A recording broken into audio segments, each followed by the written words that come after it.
gente daqui a pouco vai te mostrar bonecas maravilhosas, bonecas que trazem, além da parte lúdica, um conceito diferente de quebra de preconceito e de um convívio lindo, apesar de toda e qualquer diferença.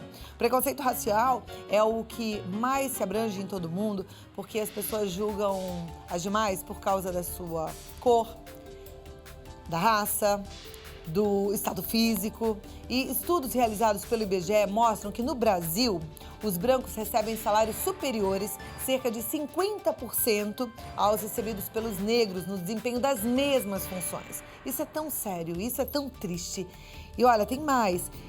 Essa pesquisa também mostra que o índice de desemprego das pessoas negras é maior, que também é muito sério. Com tudo isso, a gente percebe que o preconceito é um problema muito grave, principalmente aqui no Brasil, e é incrível, né, a gente ter esse tipo de preconceito num país com esse DNA, com essa raça que impulsionou o nosso país de forma tão grandiosa. Então a gente precisa trazer esse assunto, porque é necessário lembrar do respeito, independente de cor, de raça. Sendo branco, preto, índio, qualquer outro tipo, a gente deve respeitar e zelar pelo próximo. E eu recebo hoje aqui a coordenadora de políticas para as populações negras e indígenas da Secretaria de Justiça e Defesa da Cidadania do Estado de São Paulo. Ela que foi a primeira mulher eleita presidenta do Conselho de Participação e Desenvolvimento da Comunidade Negra. Ela integra o Comitê de Educação Quilombola e está aqui, Elisa Lucas Rodrigues. Muito obrigada por ter vindo, viu, Elisa? Prazer recebê-la. Vamos sentar, olha, para a gente continuar batendo um papo e falar um pouquinho do trabalho e do desempenho que vocês têm tido para ajudar nessa quebra de preconceito, né? E é incrível que a gente tenha que trabalhar por isso, não é verdade? É verdade. Mas é fato. Bom, primeiro eu quero agradecer o convite, Cláudia, agradecer a Rede Vida, sempre parceira de um tema tão importante, tão presente na nossa sociedade e que a gente tem aqui um espaço para poder falar das políticas públicas, de como a gente trabalha essa questão na Secretaria de Justiça. Perfeito. Eu passei alguns dados em relação ao salário, que tem essa defasagem muito grande, em relação ao índice de desemprego. De alguma forma, existe um trabalho para que a gente possa diminuir esse número, além, é claro, da quebra do próprio preconceito? Exatamente. Você falou da questão do emprego, mas eu vou ampliar um pouquinho falando também para a questão da saúde da população negra.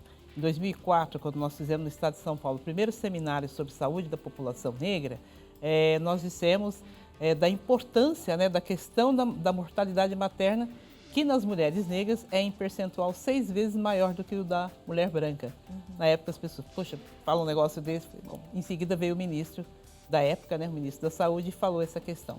A questão da educação, nós temos desde 2003 uma lei que obriga o ensino da história da África e do afro-brasileiro, e a gente, enquanto ativista, enquanto gestor, tem dificuldades ainda de fazer com que os municípios entendam a importância de se implementar essa lei, que é, no meu entendimento, a educação é a base de tudo e que pode mudar tudo isso. No mercado de trabalho, o que você disse a gente confirma. E se você fizer o recorte de gênero, a mais prejudicada é a mulher negra. É ainda a mulher, ainda a mulher. E a mulher então, negra. Tem um duplo preconceito aí. Um por ser negra e outro por ser mulher. E o terceiro por ser pobre.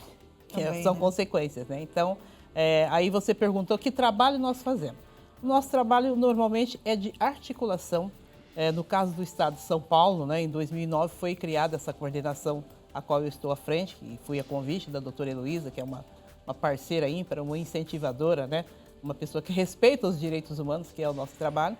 E esse trabalho é de articulação junto a todos os setores. No caso aí do emprego, nós tivemos dia 6 de dezembro, o governador Alckmin assinou um decreto onde haverá uma pontuação acrescida para negros e indígenas que participarem de concurso público. E aí isso é uma coisa que tem que ser bem esclarecida. Pontuação acrescida ou cotas não é você tirar zero porque você é negro, sua vaga está garantida. Não é isso. Após a nota final, as pessoas que são indígenas e que são negras têm um percentual acrescido a sua nota e a sua oportunidade, então, de ingressar no serviço público é maior. Por que isso? Porque são feitos estudos para verificar que políticas públicas têm que ser implementadas para que a gente consiga trabalhar essa questão ainda tão... Essa questão que eu considero uma coisa de pessoas doentes, que é o preconceito, e que aí, por conseguinte, vai influenciar na vida das pessoas, tirando delas, por exemplo, a oportunidade de uma ascensão social, econômica e uma oportunidade de ser realmente cidadão. Agora, infelizmente, a gente vê que isso tudo começa ainda mais atrás, né? Na própria escola, na alfabetização, porque infelizmente a gente sabe que o negro, e quando ele tem um poder aquisitivo mais baixo, ele não tem acesso a uma escola boa, porque as escolas públicas, infelizmente, elas são carentes. Exato. De muita coisa, né? Sobretudo de profissionais, não por conta, acho que dos próprios profissionais, mas a condição desse profissional também é tão complicada que ele não consegue exercer ali o papel dele. Tem toda uma história que a gente sabe que envolve isso, né? Exatamente. Eu acho que a coisa começa bem lá atrás. Se você pensar no que aconteceu, o que foi a abolição? Uma lei com dois artigos, declara-se extinta a escravidão no Brasil. Parágrafo 2º, revogam-se todas as leis ao contrário. O que você vê? Uma população que, de repente, está comemorando, ou não sei, comemorou a liberdade, que é uma coisa importantíssima, mas e não aconteceram as políticas públicas em sequência dessa liberdade.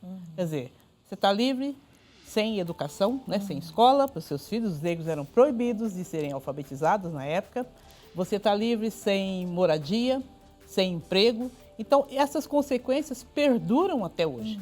Por isso que a gente vê uma população brasileira, onde apesar de sermos mais de 50%, não nos vemos representados em cargos políticos, em cargos em empresas. Enfim, a condição do negro é sempre aquela subalterna. E é o que você disse, aí essa condição perpassa, é claro, pela educação, pela escola. Hoje nós temos uma educação que precisa ser, né?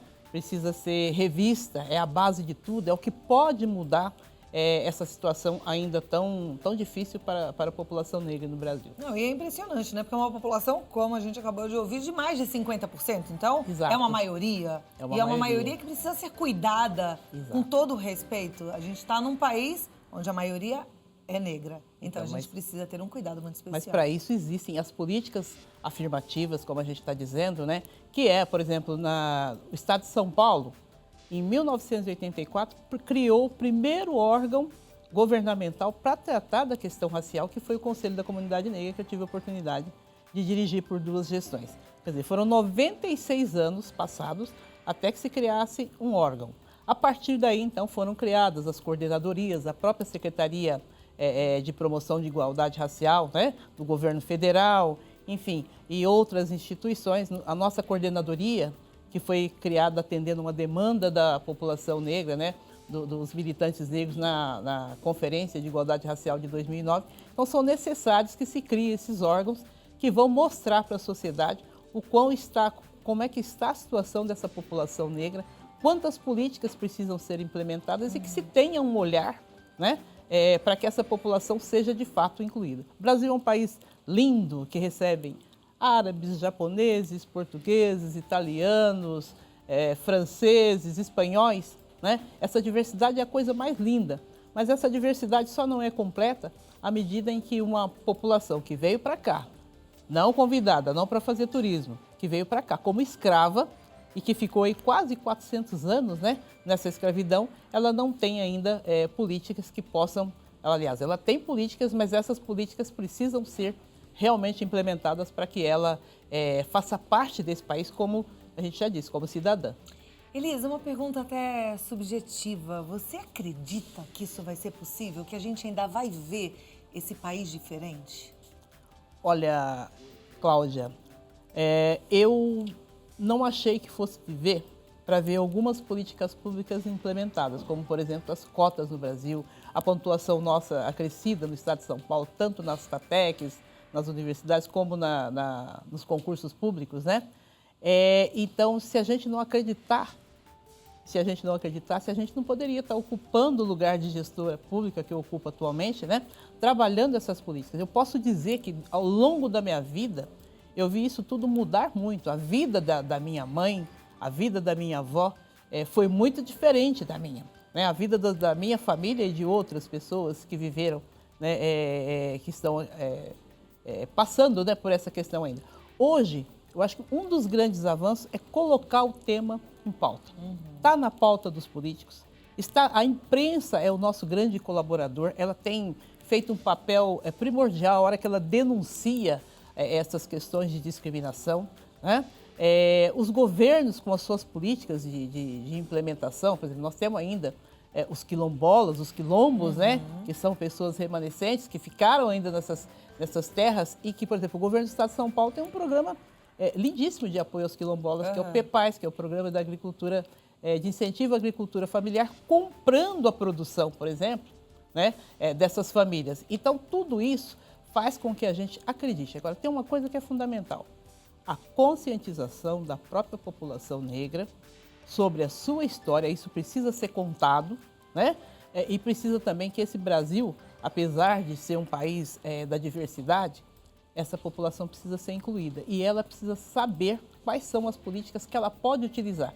Porque não adianta nada, né? A gente trabalha, articula, coloca aí as políticas públicas e, de repente, essa população não está participando devidamente. Você falou ainda há pouco que existe um preconceito maior em relação às mulheres, né?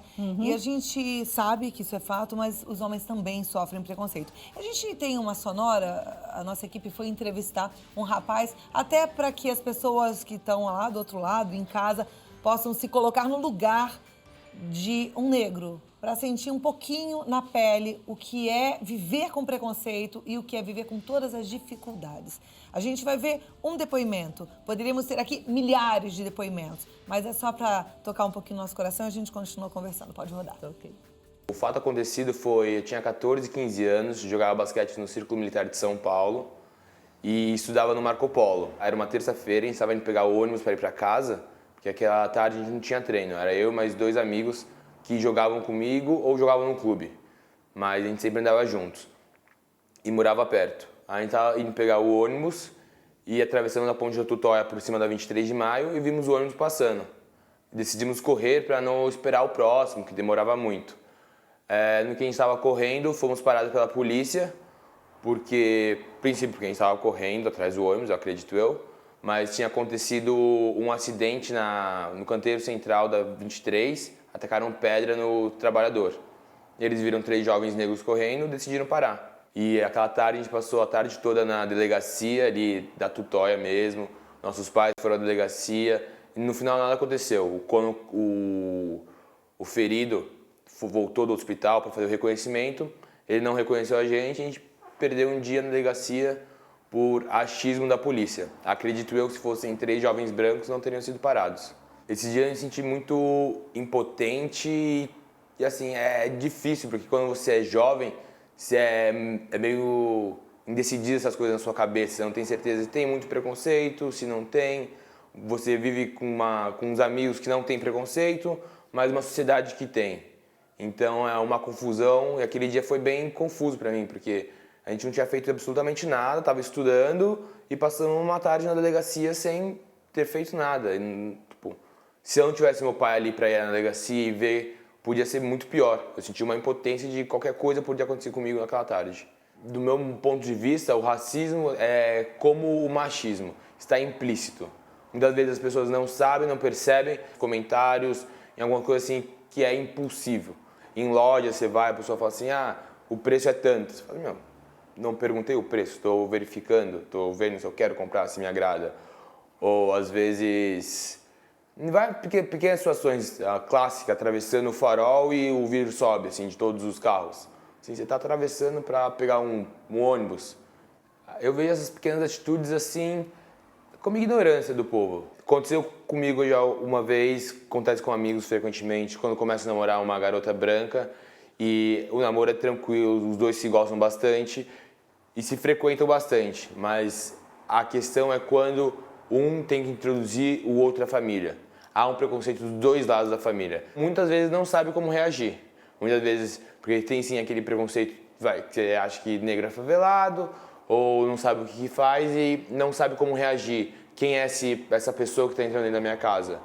E isso acontece sim com frequência e é diferente. É diferente, porque não é um preconceito explícito, mas você vê que ambas as partes têm dificuldade em lidar com a situação. Há sim diferença entre povos, entre pessoas, entre negros, brancos, índios e japoneses. Há sim uma diferença. Você não tem que ver quem é melhor ou quem é pior. Você tem que entender e respeitar de uma maneira igual. Não tem melhor ou pior. São diferentes, culturas diferentes, histórias diferentes, que sempre pode acrescentar em alguma coisa para sua vida. É isso aí. Agora, isso também tem que ser trabalhado em casa, né? Isso independente. Mas não só em casa também. Mas eu achei muito interessante o depoimento desse rapaz, né? E isso é uma coisa frequente, porque isso vem lá de trás. Quando a gente fala que houve abolição e não houve política pública, o que aconteceu, principalmente com o homem negro? Né? Ele ficou sem trabalho. Em seguida, criaram-se duas leis, a de vadiagem e a de mendicância. Quem será que eram as pessoas que estavam na vadiagem? Então, estruturou-se a ideia de que negro, principalmente correndo, suspeito. Né? E isso, para a relação polícia e população negra, é uma situação, é uma coisa muito delicada. Nosso trabalho hoje é com a Academia de Polícia, né? Nós temos um grande parceiro na Academia de Polícia, que é o Dr. Tabajara, e nós fazemos seminários, dialogamos com a polícia, no caso a Polícia Civil, com os delegados, com os escrivães, com as pessoas que operam, né, na Guarda Municipal dos municípios, exatamente lembrando essa situação, que não dá mais para se ter esse olhar de que o suspeito, o negro, principalmente correndo, é sempre suspeito. É claro que cada um tem que fazer o seu trabalho de abordagem, de proteger a população, mas essa incidência em cima do jovem negro, e a gente viu agora recente, está hoje aí nos jornais, a questão do jovem negro que também foi preso, né? E depois percebeu-se que houve um grande equívoco. Aí você fica pensando, como é que será que fica a vida dessa pessoa após isso? Como é que fica no íntimo dele? Então, essa educação parte sim da família, mas parte também das nossas instituições, da forma como as pessoas são orientadas, porque todo mundo é fruto de uma sociedade. E o que está aí na sociedade, quer dizer, vai repetindo, a força daquilo acaba virando uma verdade. Então, essa questão dos jovens negros é uma questão muito ainda delicada. A relação polícia e população negra, a coordenadoria trabalha isso, né? E a gente tem sido bem acolhido pela Polícia Civil, nos nossos seminários, que são em todo o estado de São Paulo, mas ainda persiste nessa formação a ideia de que negro sempre é suspeito. Isso é uma coisa que a sociedade tem que mudar, tem que trabalhar, e nós, enquanto gestores públicos, temos que trabalhar mais ainda. Com certeza. Quando eu falei em casa, é porque ele finaliza falando um pouco das relações, né? Do relacionamento, de repente, uma jovem branca leva um namorado negro na família, e aí tem que ser visto... Tem sempre uma coisa também de um preconceito ali menor. Mas, na verdade, tem os dois lados, e ele começou falando sobre a relação com a polícia, que eu acho que realmente precisa ser revista sempre. A gente continua conversando no próximo bloco. Vamos falar um pouquinho dessa parte da educação, do que é que a gente pode passar de valores também para a meninada mais novinha, para a gente já criar um cidadão... Sem dúvida. Sem tanto preconceito, né? Okay. Eu não vou falar sem preconceito, que talvez ainda seja utopia. Um dia a gente chegar lá. Com certeza. Elisa? Continuo conversando com a Elisa. A gente está falando sobre preconceito racial. A Elisa é coordenadora de políticas para as populações negra e indígena da Secretaria de Justiça e Defesa da Cidadania do Estado de São Paulo. A gente já passou alguns números. O preconceito racial é muito grande, né? Tem ainda uma diferença e uma luta pela frente grande, né, Elisa? Sem dúvida, é uma grande luta aqui. Agora, é muito bacana a gente ver que existe uma união para quebrar esse preconceito, na tentativa de quebrar esse preconceito para que todo mundo possa ter uma vida cada vez melhor. E a gente conheceu o trabalho de uma linda mulher, inteligente, sensível e que encantou a todos nós. A nossa produção foi até a Preta Pretinha e ela faz bonecas, né? E ela faz bonecas negras, e ela faz bonecas também com algumas deficiências. E que trabalho lindo. Eu acho bacana porque é uma forma de fazer com que a criança também possa quebrar esse preconceito desde pequenininhas. E as crianças negras tenham ali a sua boneca, não é isso? As crianças brancas também Também, aprendam a lidar com a diferença, né? Muito legal. Saber que existem pessoas brancas, negras, de todos os tons, principalmente no Brasil. E valorizar essas diferenças. E essas né? meninas têm um trabalho realmente lindo. A gente vai assistir, eu vou mostrar pra você agora. Pode rodar.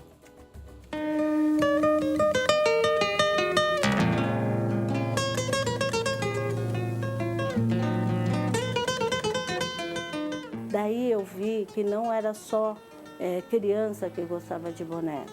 A boneca não tem sexo e a boneca não tem idade. Oi, Clau! Hoje eu vim até uma loja de bonecas que tem como diferencial a inclusão social e a diversidade cultural. Aqui você encontra de tudo: negras, orientais, indígenas, indianas, muçulmanas, até portadores de deficiência física. Hoje vou conversar com a Antônia, que é uma das proprietárias dessa loja. E aí, na infância, eu queria a boneca negra para levar na escola, mas nas lojas, infelizmente, não tinham. Eu não via as bonecas negras nas lojas. E tendo essa queixa, levando essa queixa para casa, para os meus pais e para minha avó, que ela é a grande responsável desse sonho de infância trazer para o presente, para a realidade de hoje, aí ela resolveu fazer as bonecas de pano negra para nós. E, nossa, era uma festa, era uma alegria eu poder me identificar com uma boneca parecida comigo, né? E essa era a questão melhor e fundamental, né? Eu digo que é um alicerce, né? Você ser estimulado para tantas coisas. Prova disso é que hoje eu me tornei uma empresária, né? Uma mulher empreendedora, através de um sonho de infância e também por conta de um trabalho que foi realizado em família, em casa. E quando você chegou na escola com a boneca parecida com você, qual foi a reação dos seus amigos? E são vários tipos de reações, mas o importante é que eu me firmava com a boneca e falava que era minha, que só eu tinha aquela boneca. E no final da brincadeira, assim, aquele que mais criticava vinha para tocar na boneca, para saber como era essa boneca. E assim, é muito bom, sabe? Porque você vê a interação da criança com os outros brinquedos e não te afeta de maneira nenhuma. No meu caso, não me afetava em nada, né? Pelo contrário, eu ficava feliz por ter a minha boneca. Antônia, como surgiu a ideia da loja? Nós sempre comentávamos que quando adulta, nós teríamos um ateliê de bonecas negras. Na época, nós falávamos mais das bonecas negras. E assim, essa ideia foi evoluindo, crescemos, fizemos universidade e com todas as exigências de trabalho, porque existe também uma questão que eu não posso deixar de dizer. Eu, como mulher negra, eu sentia o quê? Em trabalho, através da empresas, né? Dentro da minha escolha, como eu era exigente, eu sentia que eu tinha que provar que eu era boa 2 ou 3 vezes mais do que as demais participantes, quem estava concorrendo à vaga. E aí era um pouco desgastante tudo isso. E toda empresa que eu trabalhei, eu nunca estagnei, eu sempre consegui mais e mais. E a última empresa que eu trabalhei, no período que eu estava terminando a faculdade de psicologia, e aí houve corte na empresa e eu fui dispensada. Pensando nisso, falei, ai meu Deus, vou ter que começar tudo de novo, eu não aguento mais. Aí eu resolvi montar o ateliê de bonecas.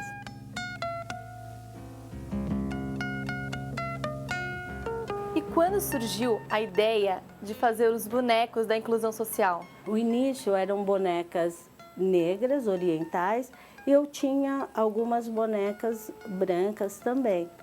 Mas com o passar do tempo e com a visita de diversos profissionais, como educadores, professores, psicólogos, fonoaudiólogos, juiz da vara da infância e da família também, Aí eu ouvia vários comentários também de como trabalhar essa questão dentro da sala de aula.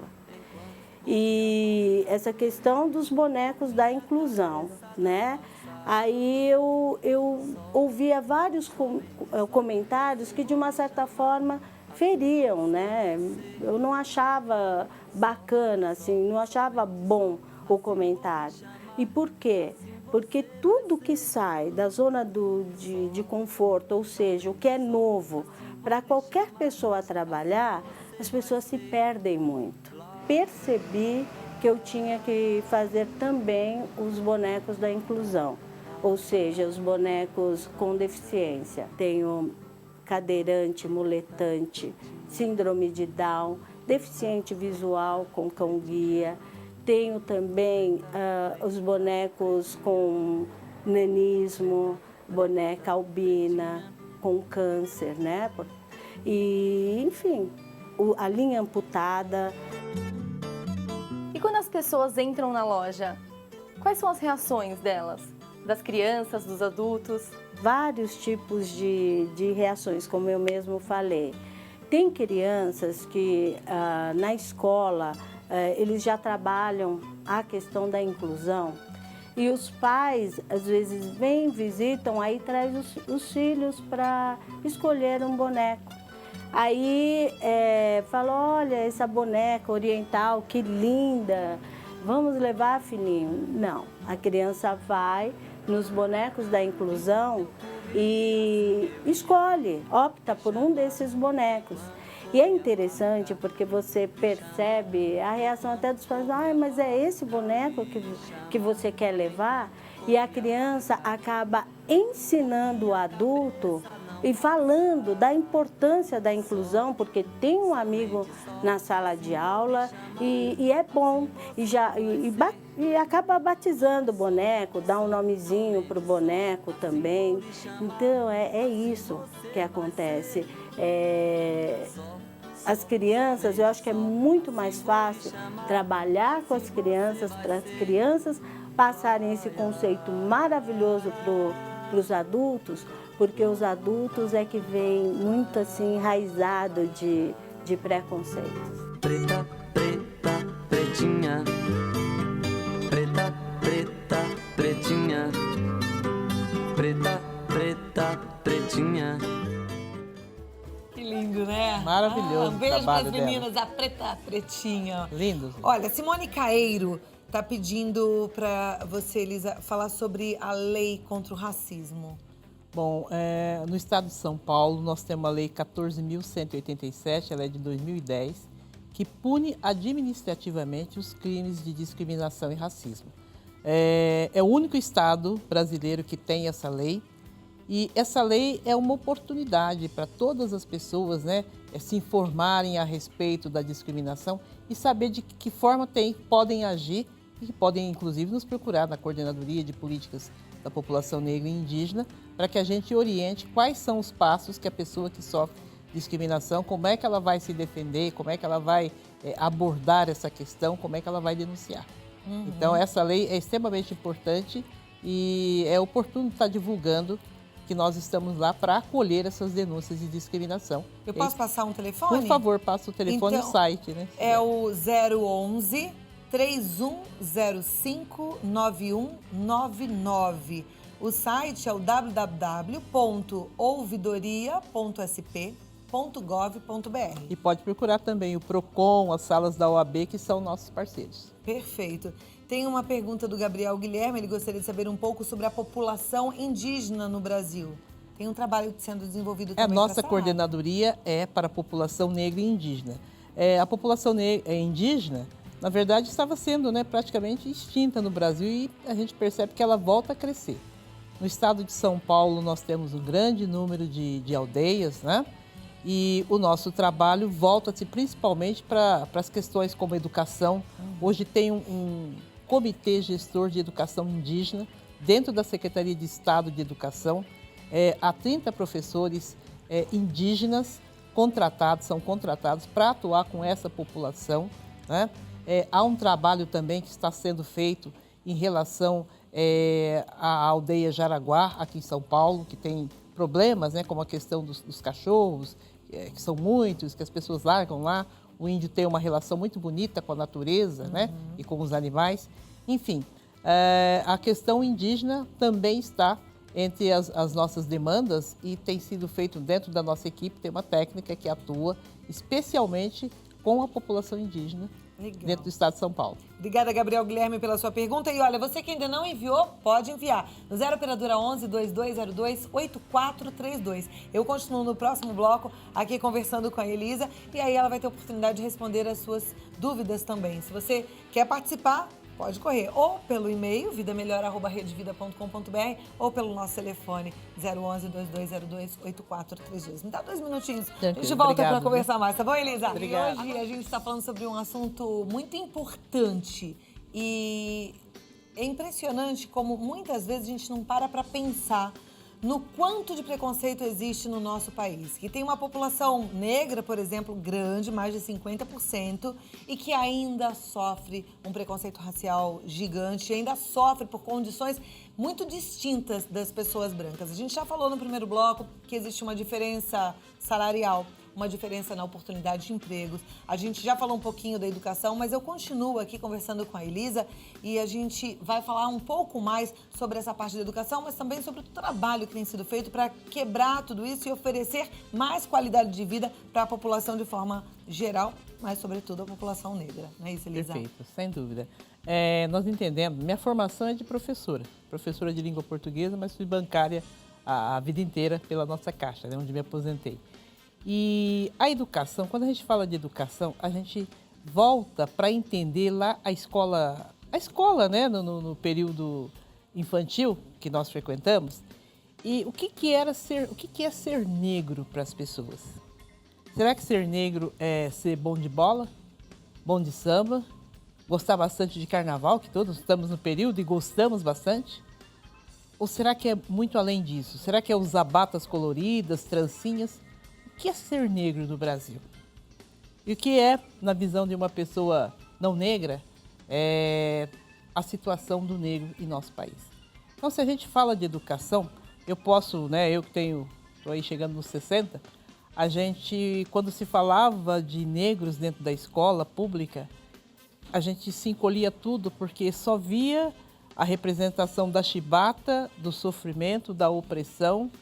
Se quem estudou com aquela cartilha que todo mundo elogia, que é o Caminho Suave, o que você via de representação de negro? Era a família branca, né, toda ali organizada, e o negro, a mulher negra sozinha ali servindo, o homem negro também trabalhando, ou como motorista, ou qualquer outro trabalho, que não diminui ninguém. Porém, essa era a nossa representação. O Brasil hoje já começa a mostrar, principalmente a partir da lei que obriga o ensino da história da África, que nós temos referência. Nós temos um Luiz Gama, que foi um grande abolicionista, que foi um rábula, né? Não conseguiu se formar como advogado, que estudou na Escola São Francisco e que assistia às aulas pelo corredor.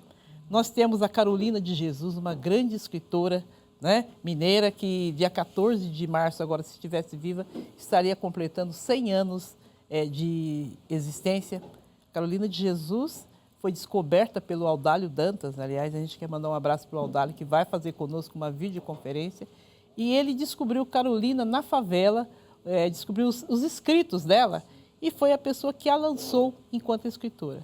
O livro dela foi traduzido para 14 idiomas, vendido em mais de 40 países, ou seja, precisou fazer sucesso lá fora para o Brasil reconhecer essa referência que é a Carolina de Jesus. Agora começa a ser estudado a obra de Carolina de Jesus nas escolas. Ninguém, eu tenho a impressão que nem vocês que são mais novos, talvez nunca tenham ouvido falar de Carolina de Jesus, do livro dela, Quarto de Despejo, que é famosíssimo, que a gente está fazendo aí um trabalho com a Secretaria de Educação, através de uma videoconferência, para se debruçar sobre a obra dela e para realmente, né, torná-la pública, para que todos conheçam.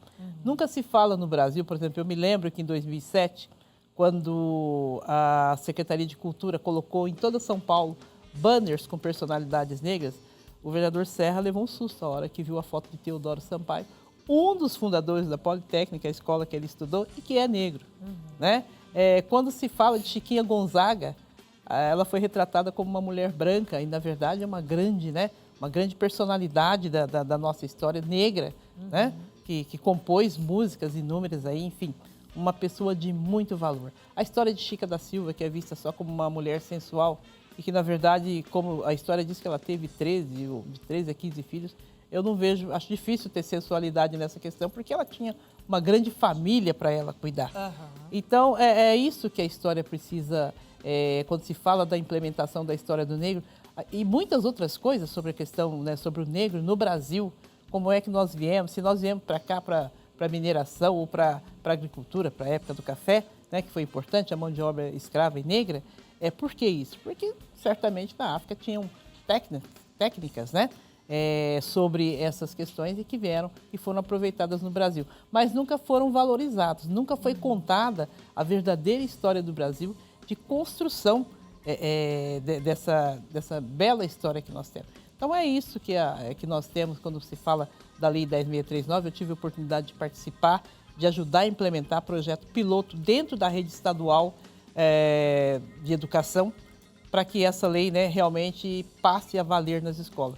Houve rejeição dos professores, vai falar desse tema, né? Por que não vamos trabalhar aí um aumento de salário? Merecido também. Mas falar da questão da história do negro no Brasil é recontar a história, é resgatar, é cumprir mesmo, né? Pagar uma dívida que o Brasil tem para com essa população. E tem que pagar essa dívida mesmo, né? Com certeza. Está demorando para pagar essa dívida. Eu acho que essas políticas públicas que, por exemplo, a gente trabalha tanto, né? Por exemplo, quando a gente faz um trabalho com a Cadepol, que a gente citou aí no começo, esse convênio, e que a gente tem a oportunidade de dialogar, né, com o delegado de polícia, com o escrivão, com o investigador, pondo o dedo na ferida, falando dessa relação polícia-população negra, que é difícil. É isso que precisa ser feito. E também eu ainda volto na tese. A população negra precisa se conscientizar do grande valor que ela tem. O dia que nós acordarmos e percebermos que se a gente tiver consciência do nosso valor, da nossa história, nós vamos ter um Obama aqui do Brasil.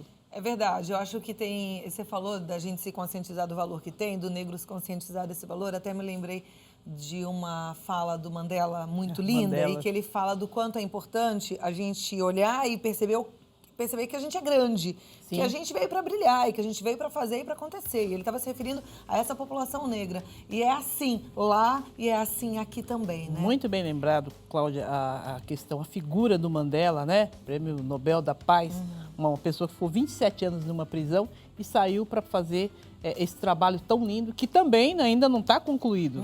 Né? A África do Sul tem inúmeros problemas ainda de discriminação.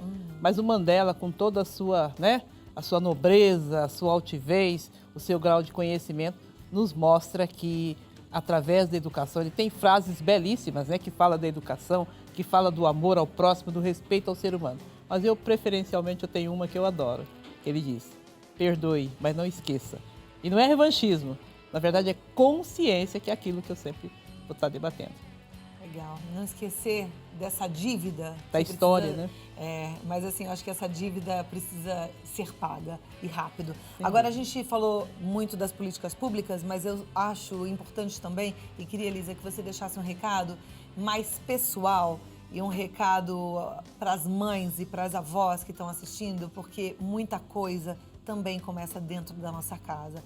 Com o jeitinho com que a gente ensina aos nossos filhos, com o jeitinho com que a gente trata as pessoas na rua, às vezes até um próprio funcionário, alguém que mora dentro da nossa casa. Eu acho que isso tudo tem que ser diferente, né? Pra gente conseguir lá em cima o que a gente quer.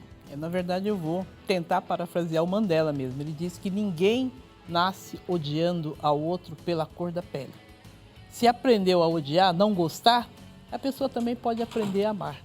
E entender que o outro é um ser humano que precisa ser respeitado. O nosso sonho é que todos se entendam e aprendam a conviver como irmãos. Isso é maravilhoso, né?